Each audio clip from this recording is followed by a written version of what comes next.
그 후에 예수께서 갈릴리 바다 곧 디베랴 바다 건너편으로 가시매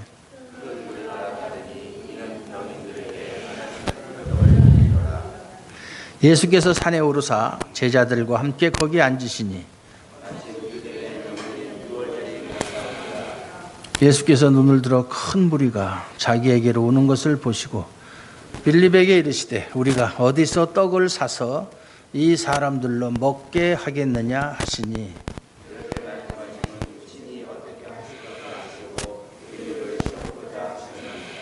빌립이 대답하되 각 사람으로 조금씩 받게 할지라도 200데나리온의 떡이 부족하리이다.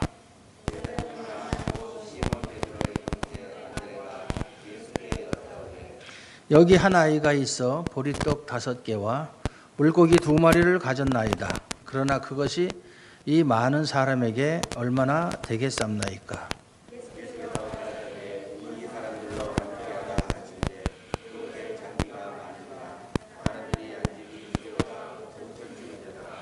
예수께서 떡을 가져 축사하신 후에 앉은 자들에게 나눠주시고 고기도 그렇게 저희의 원대로 주시다.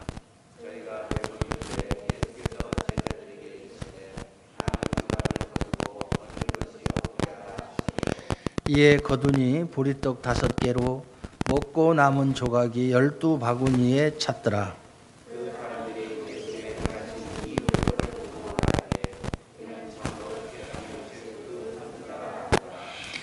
같이 읽습니다. 그러므로 예수께서 저희가 와서 자기를 억지로 잡아 임금 삼으려는 줄을 아시고 다시 혼자 산으로 떠나가시니라. 아멘.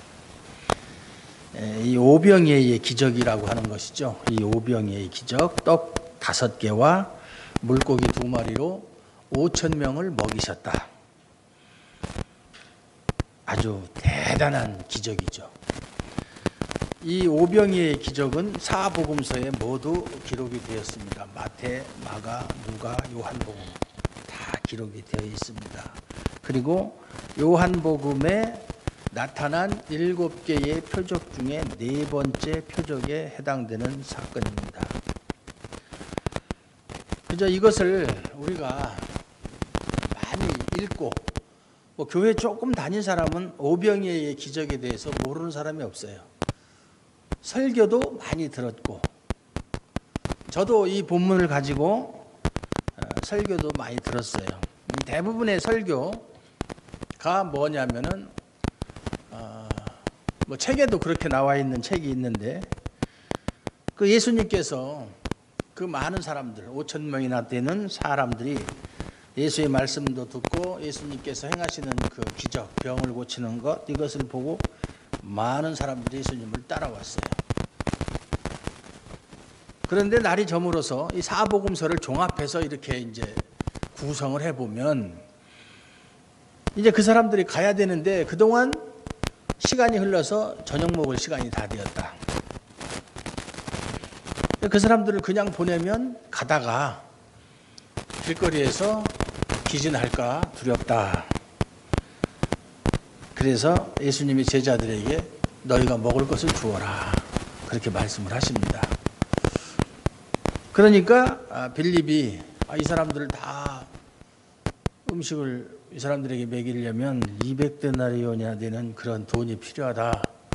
200데나리온이란 한 데나리온이 노동자의 하루 품삯이니까 한 노동자의 한 6개월, 7개월 정도의 임금에 해당하는 돈이죠. 그런데 사실 계산을 해보면 그 정도 돈으로 그 당시 물가는 잘 모르겠지만 먹을 것을 음식을 산다 해도 5,000명, 이건 남자만 5,000명이에요.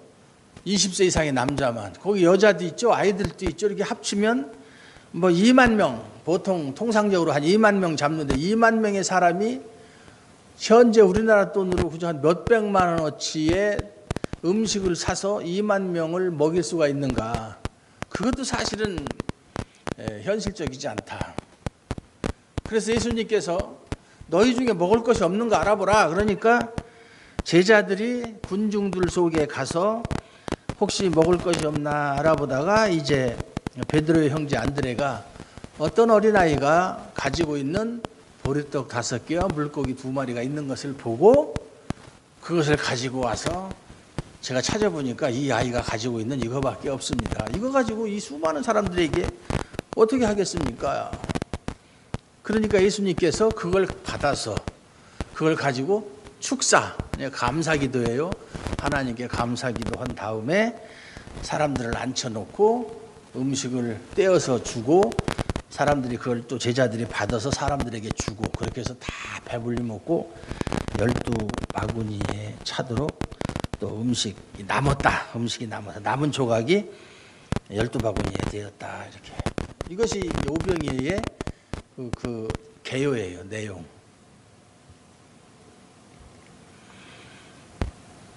그런데 이것을 가지고 주로 이제 하는 해석이 뭐냐면 어린아이가 가지고 있는 물고기 2마리와 보리떡 5개는 어린아이의 한 끼 식사, 보잘것없는, 더군다나 보리떡이라고 하는 그 당시에 짐승이나 먹을 수 있는, 짐승이나 아니면 아주 가난한 사람들이 먹는 음식, 아주 보잘것없는 음식이에요.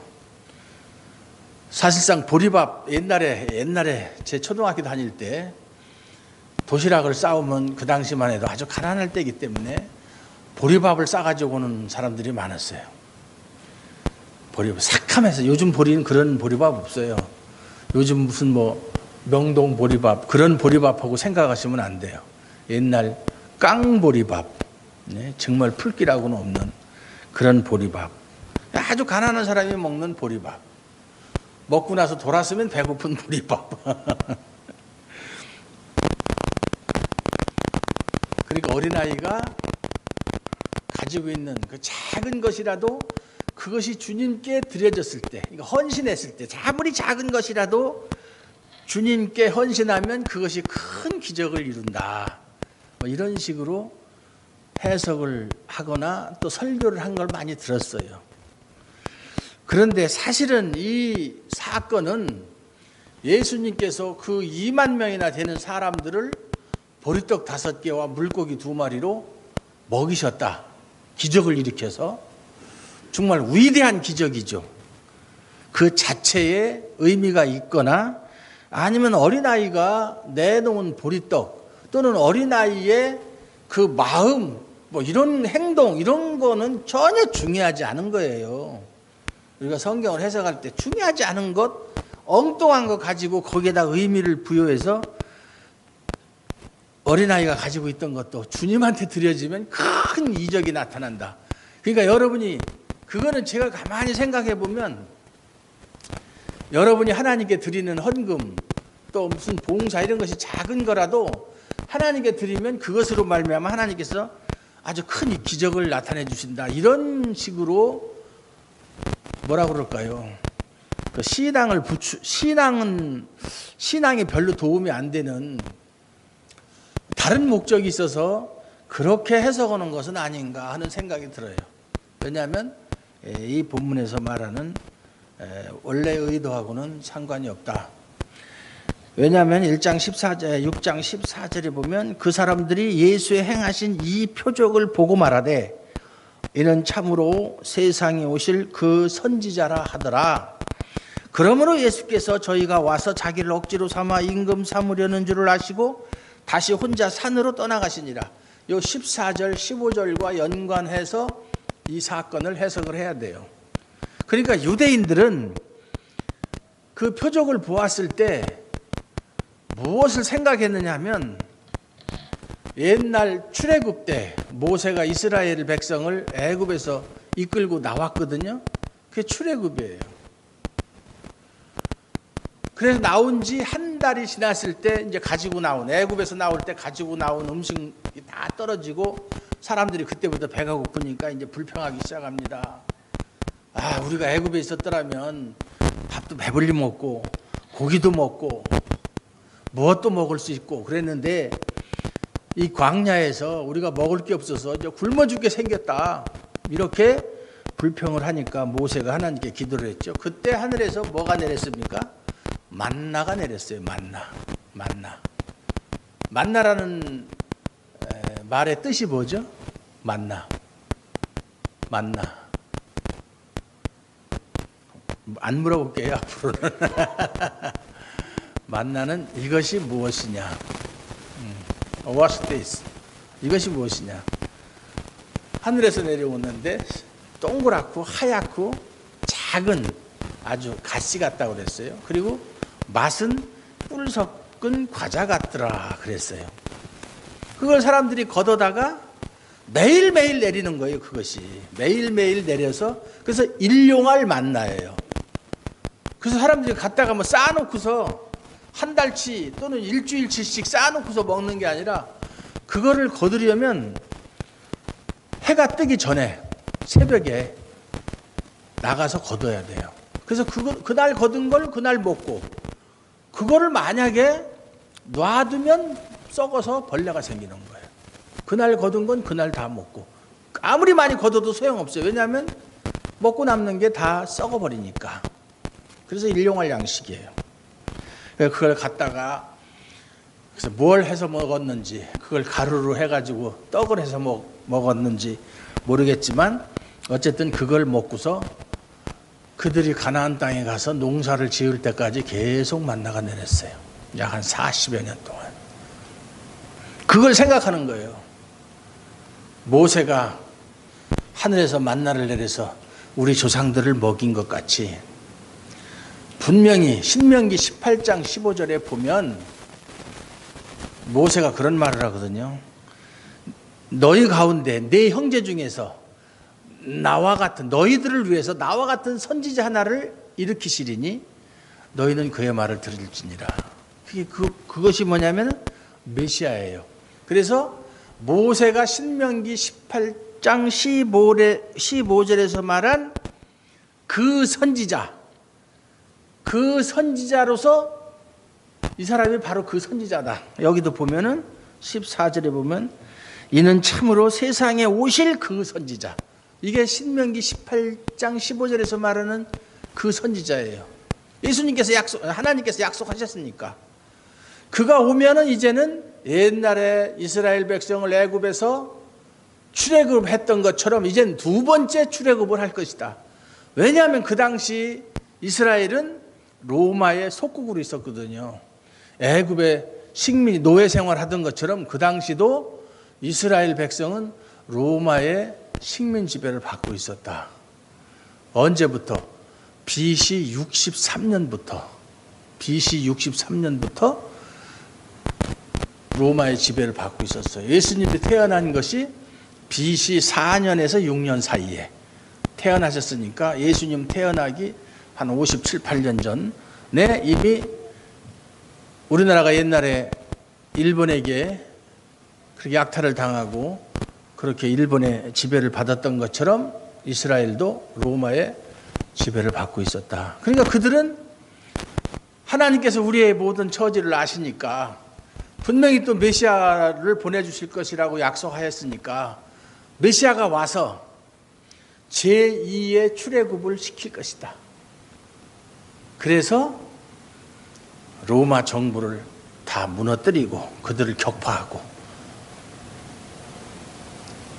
새로운 세상, 우리에게 정치적으로 물질적으로 자유를 주는 그러한 시대, 그러한 선지자가 올 것인데 5천 명 이상, 2만 명이나 되는 사람들에게 보리떡 5개와 물고기 2마리로 그들에게 배불리 먹이는 걸 보니까 이 사람이 바로 그 사람이다, 그 말이에요. 그렇게 생각을 한 거예요. 그러니까 유대인들은 예수님의 제자들조차도 이 세상에 다시 오실 메시아를 정치적인 의미에서의 메시아, 자기들을 해방시켜줄 메시아, 실질적으로, 또는 가난한 자기들, 그 당시에는 이제 가난한 사람들이, 이스라엘 사람들은 대부분 가난했는데 그 가난을 물리쳐주고 풍부하게 풍요로운 그런 삶을 보장해 줄 수 있는 그러한 메시아가 올 것이라고 믿고 있었어요. 그것을 정치적인 메시아라고도 하고 더 정확하게는 민족적 메시아라고 그래요. 민족적 메시아. 근데 예수님은 그러니까 그들을 그들이 예수님을 임금으로 삼으려고 하는 거예요. 예수님을 임금으로 삼기만 하면 이제 뭐 로마는 다 죽었다. 이제 로마는 끝났다. 이제 우리의 가난도 끝났다. 예수님만 있으면 우리는 먹을 거 걱정 안 해도 된다. 왜냐하면 그거 뭐 보리떡 5개 물고기 2마리로 2만 명이나 되는 사람을 먹였는데 그럼 뭐 걱정할 게 없잖아요.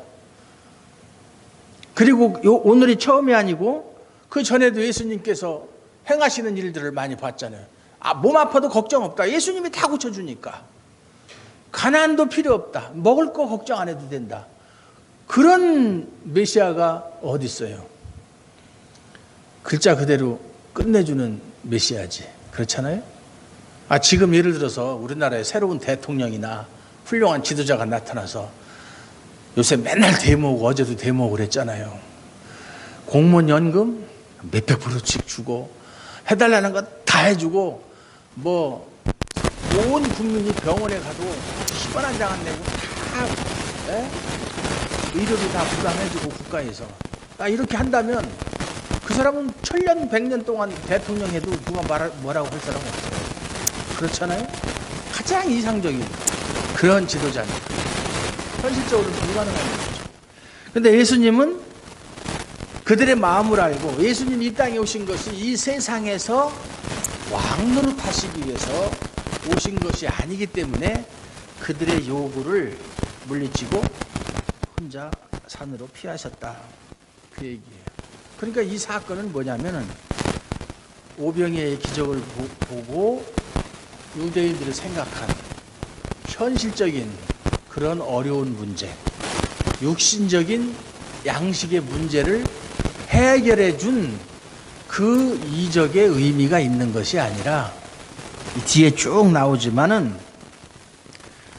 하늘에서 내려온 생명의 떡이신 예수님이 모세가 준 것도 아니잖아요. 모세로 말미암아 하늘에서 내려준 것이지 그건 모세가 준 게 아니잖아요. 모세 시대 때 하늘에서 내려온 만나를 먹은 사람들 다 죽었다. 그 만나는 영생을 주는 만나가 아니다. 일시적인 배고픔은 해결해 줄 수 있을지 몰라도 그것은 사람에게 생명을 주는 그런 음식은 아니었었다. 그러나 예수님 자신이 하늘에서부터 내려오셔서 생명의 떡으로 내려오셔서 자신의 몸을 정말 자신의 몸과 피를 하나님께서 구원하시기로 작정하시고 그 사람들을 예수님께로 보내셨을 때 예수님께서는 그들을 한 사람도 빼놓지 않고 잃지 않고 구원하시기 위해서 예수님의 살과 피를 주신다. 그런 의미에서의 오병이어의 기적이다. 그런 말이에요. 이게 상당히 어려운 얘기인데 우리가 흔히 예수님의 몸을 먹고 살을 먹고 피를 마시지 않는 자는 나와 상관이 없다. 그에게 생명이 없다. 이런 말을 많이 하는데 성경에서 예수님의 살을 먹고 예수님의 피를 마신다는 말이 무슨 말이에요?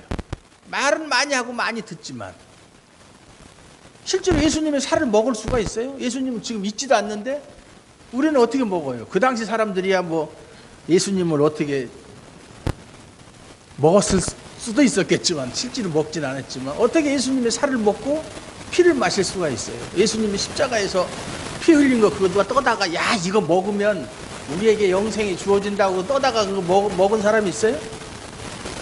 그게 무슨 말이에요? 그것은 곧 예수님을 믿는다는 말이에요. 믿는다는 말을 그렇게 표현하는 거예요. 그래서 옛날 애굽에서 종살이하던 사람들에게 그들을 해방시키기 위해서 하나님께서 모세를 통해서 재앙을 내리잖아요. 왜냐하면 바로가 듣지를 않으니까.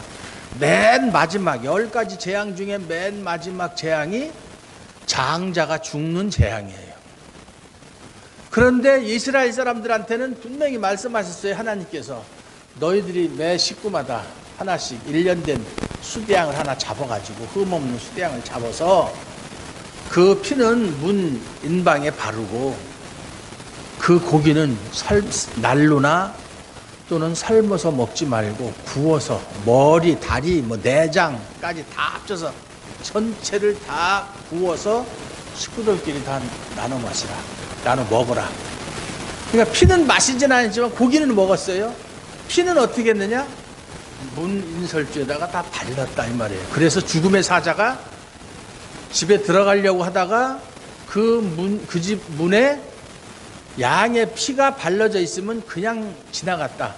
그게 유월이란 말이에요. 그냥 넘어갔다, 지나갔다. 유월. 그래서 그 유월절에 기초가 된 거잖아요. 근거가 된 거잖아요. 그와 마찬가지로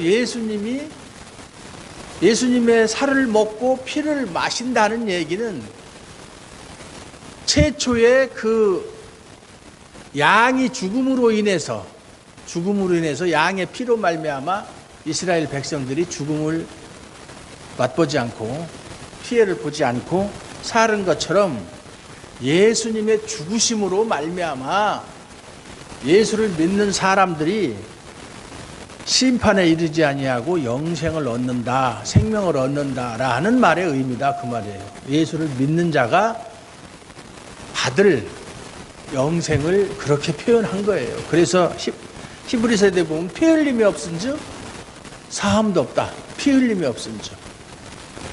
예수님의 죽으심이 없으면 우리의 죄는 그대로 있다. 왜냐하면 예수님의 죽으심으로 말미암아 우리의 죄가 다 사해지는 것이니까. 그래서 예수님의 피, 예수님의 살 이런 말이 예수의 속죄 제물, 예수가 우리를 위한 속죄 제물이 되셨다. 그래서 예수님이 내가 죽을 그러한 죄를 다 예수님이 담당하시고 제물로 죽으셨다. 피 흘리고 살 찢기고 죽으셨다. 그거를 의미하는 말이에요. 그래서 그 사실을 믿는 것을 살을 먹고 피를 마신다 이렇게 표현을 하는 것이다 그 말이에요. 말을 쉽게 하는데 막상 물어보면은 그게 무슨 말이지? 이렇게 생각을 하는 사람들이 많아요.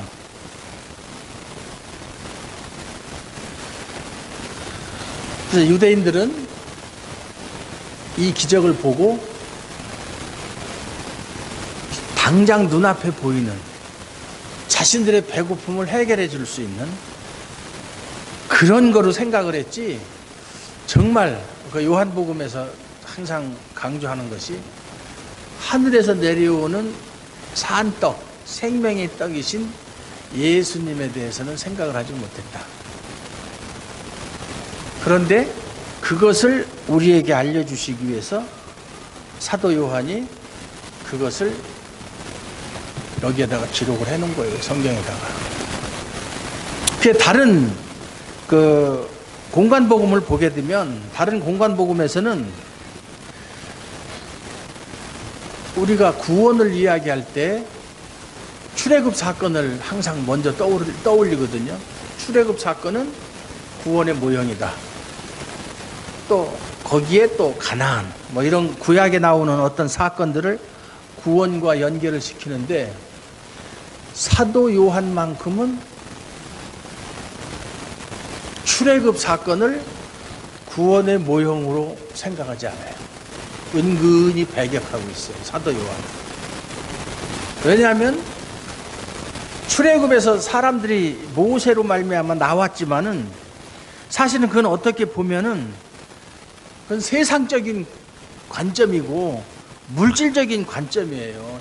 사실은 아까도 했지만 만나가 내려서 먹었어도 그 만나는 먹는 사람이 다 죽고 없어요. 지금 그들에게 영생을 주는 만나가 아니에요.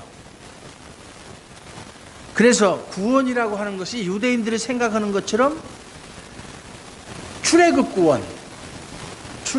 구원의 문자적 재현이 아니다라는 거예요. 문자적 재현이 아니다. 그래서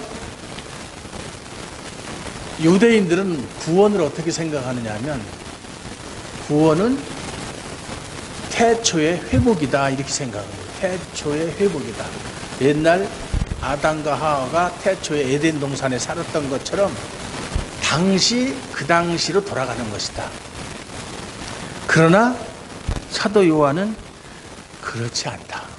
그건 아니다 그 말이에요. 우리가 역사관을 볼 때 대표적인 것이 기독교의 역사관과 불교의 역사관을 비교해서 생각할 수 있어요. 불교의 역사관은 무슨 역사관이냐면 순환사관이라고 그래가지고 계속 시작도 없고 끝도 없어요. 계속 돌고 도는 거예요. 돌고 도. 그래서 윤회 사상이라고 그러죠. 태어나서 죽고 다시 태어나고 뭐 사람이 살다가 죽으면 그것이 끝이 아니라 그 영혼이 다시 다른 존재로 태어난다. 다시 사람으로 태어날 수도 있고 개로 태어날 수도 있고 돼지로 태어날 수도 있고 태어나고 그러다 그것이 또 죽으면 또 다른 것으로 태어나고 계속 돌고 돈다. 그 윤회 순환사관인데 기독교의 역사관은 시작이 있고 끝이 있어요. 태초 시작이죠. 종말 끝이에요. 그것이 반복되는 게 아니에요. 한번 지나가면 그만이에요. 오늘이 6월 26일인데 오늘의 6월 26일은 2014년의 6월 26일과는 다른 날이에요. 똑같지가 않아요. 그렇죠? 개념상 6월 26일 똑같은 것 같지만 사실은 그날하고 오늘하고 날씨, 기온도 다를 것이고 모든 환경도 다르고 그렇죠? 그날 6월 26일은 대통령이 한국에 있었지만 지금은 대통령이 한국에 없어요. 정치적인 상황이나 사회적인 상황이나 모든 것이 그날과는 다른 6월 26일 날이다. 무슨 얘기냐면 기독교의 역사관은 시작이 있음과 동시에 종말을 향해서 계속 전진해 나아가는 직선사관이다 그 말이에요. 직선이에요. 그러니까 다시 뭐 되풀이되는 게 없어요. 옛날로 돌아간다. 그런 것이 없다. 그래서 정치적 자유, 구원이라는 게 정치적인 자유와 경제적 풍요, 사회 정의에 해방신학자들이 주장하는, 민중신학자들이 주장하는 그런 것이 아니다. 그런 것이 구원이 아니다. 그렇게 생각하는 사람들이 많이 있어요. 구원이란 소외된 자들이 정말 인간답게 사는 그런 사회가 되는 것이 그것이 진정한 구원이다. 그러면 세상이 유토피아처럼 변해서 그렇게 산다고 한들 영원히 사느냐고요. 이 땅에서 못 살잖아요. 그것은 헛된 구원이에요. 일시적인 구원이고.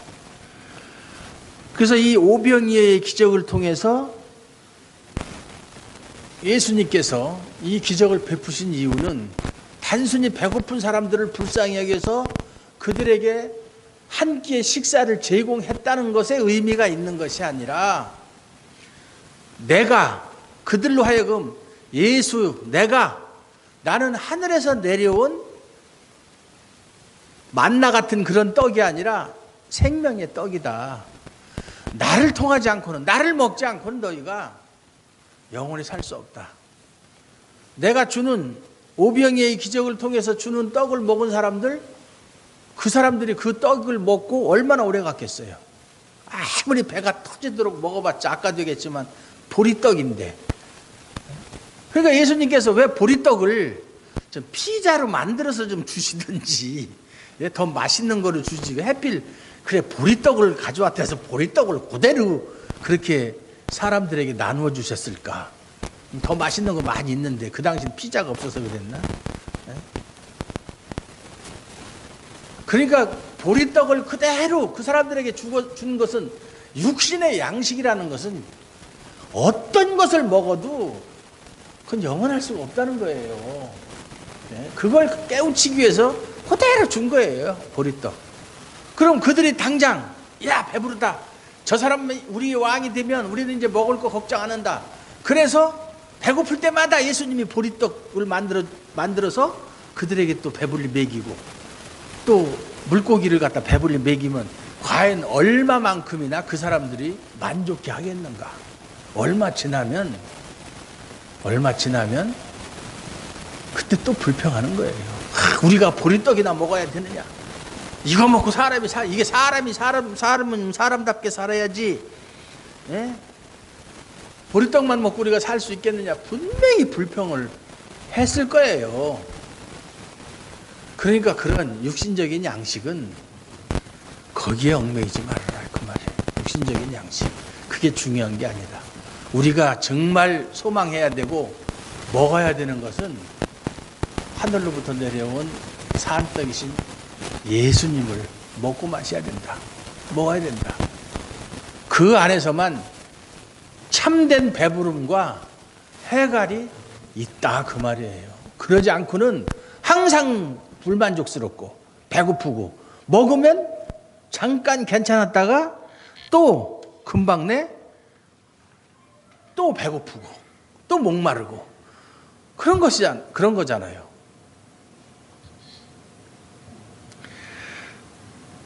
그러한 유대인들에게 예수님이 이 사건을 통해서 주시고자 하는 메시지는 뭐냐면은 예수님은 우리에게 떡이나 주는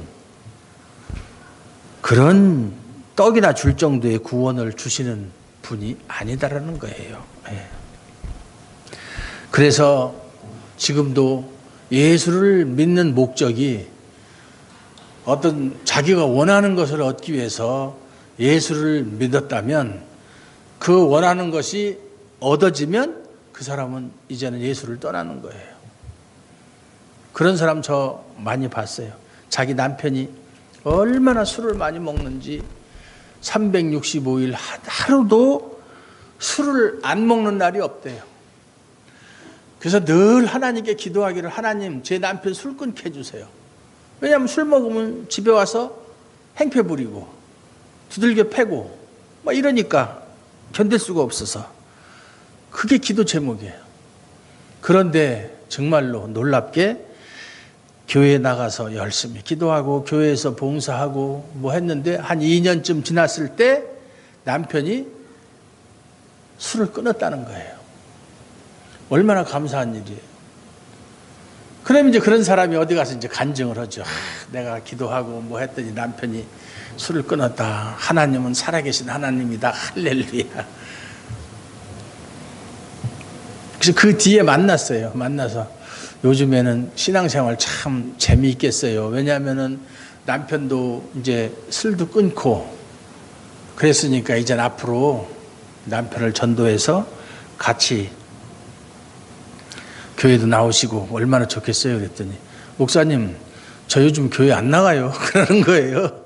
아니 교회를 안 나가다니 그게 무슨 소리냐니까. 제 남편 술 끊었는데 제가 왜 교회를 나가요? 술 끊게 해달라고 교회 나갔는데 이제 자기 목적을 달성했다 이거지. 안 나간다는 거예요. 실제로 그런 사람들 많아요. 자기 문제 해결되면은 안 나가는 거예요.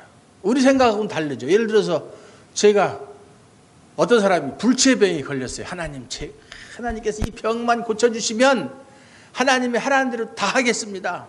죽으라면 죽고 이거 하라면 이거 하고 저거 하라면 저거 하고 다 하겠습니다. 그랬는데 정말로 기적적으로 그 병이 나았다. 그러면 정말 하나님 감사합니다. 그리고 정말로 자기가 약속한 대로 하나님을 위해서 헌신하는 사람도 있고 없는 거 아니에요. 있는데 그런 사람보다는 이제 몸이 건강해지고 자기가 이제 활동할 수 있는 그런 능력이 생기면 하나님을 떠나는 사람들이 더 많다 그 말이에요. 그러니까 그 사람들은 처음부터 하나님을 찾는 목적이 하나님은 내 필요를 채워주는 존재, 내가 무엇을 요구했을 때 그것을 들어주는 존재, 배고플 때 떡을 주는 존재 정도로만 생각했기 때문에 그렇다 그 말이에요.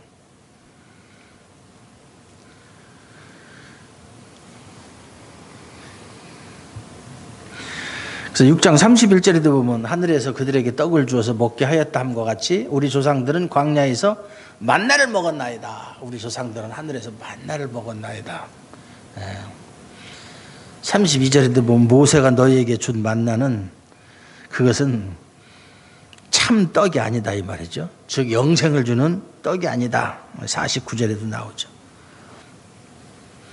하나님의 떡은 하늘에서 내려서 세상에 생명을 주는 것이 참떡이지 먹고 금방 배고픈 그런 만나는 참떡이 아니다. 일회성 만나죠. 그러니까